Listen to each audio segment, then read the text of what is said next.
राव जोधा पर बात करनी है। लास्ट हमने यहां पर फिनिश किया था कि 1438 ईस्वी में जोधा के जो पिता थे रणमल राठौड़, उनकी हत्या कर दी गई थी। राव जोधा अपनी जान बचाकर यहां से भागे मेवाड़ से और बीकानेर के काहुनी गांव में पहुंच गए थे। तो अब इसके आगे हमको बात करनी है। हालांकि इस विषय पर मैं जो मेवाड़ रियासत वाला पार्ट था वहां पर बहुत डिटेल से आपके साथ में चर्चा कर चुका था और ये सारी बात पिछले वीडियो में मैंने आपको बताई थी, ध्यान देना। मेवाड़ में जब 1438 में राव जोधा के पिता रणमल राठौड़ की हत्या की गई तो राव जोधा यहां से भागे। बीकानेर में गांव आता है काहुनी, यहां पर पहुंचे।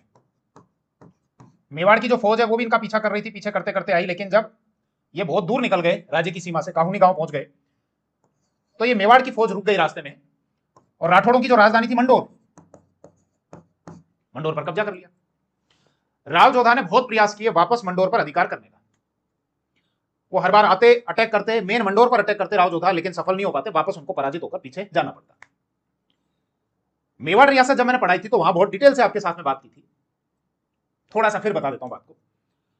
राव जोधा ने अब बिल्कुल सेंटर मंडोर पर अटैक करने की बजाय अपनी सेना तैयार करके मंडोर के जो आसपास के क्षेत्र हैं उनको जीतना शुरू किया। बहुत लंबे समय तक संघर्ष किया। वह पिता की जो हत्या हुई थी वो 1438 में हुई थी और राव जोधा को वापस मंडोर प्राप्त हुआ 1453 में, एक संधि के तहत, आवड़ बावड़ की संधि के तहत। मतलब वापस अपना राज्य प्राप्त करने के लिए लगभग 15 वर्षों तक जोधा को संघर्ष करना पड़ा।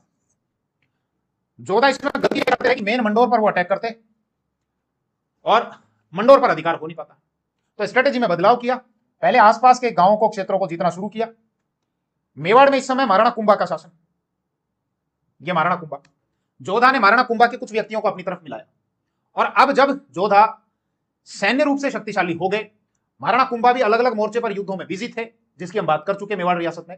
तो फाइनली महाराणा कुंभा को भी यह लगा कि जोधा के साथ इस समय संधि करना ही ठीक है, क्योंकि अगर संधि नहीं करेंगे तो वैसे भी जोधा का मंडोर पर अधिकार हो जाएगा।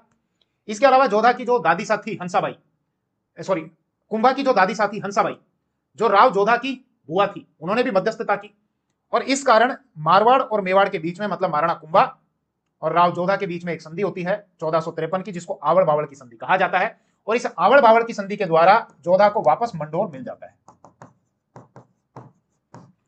जहां जहां तक आवड़ वाली जो वनस्पति है वो मेवाड़ की सीमा रहेगी, जहां से बावड़ यानी बबूल की जो वृक्ष हैं, जो पेड़ पौधे दिखते हैं बबूल वाले, जहां से बबूल के पेड़ दिखेंगे वहां से मारवाड़ की सीमा रहेगी।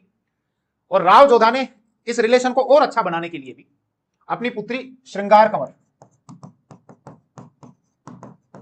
की शादी कर दी महाराणा कुंभा के जो पुत्र थे रायमल, उनके साथ।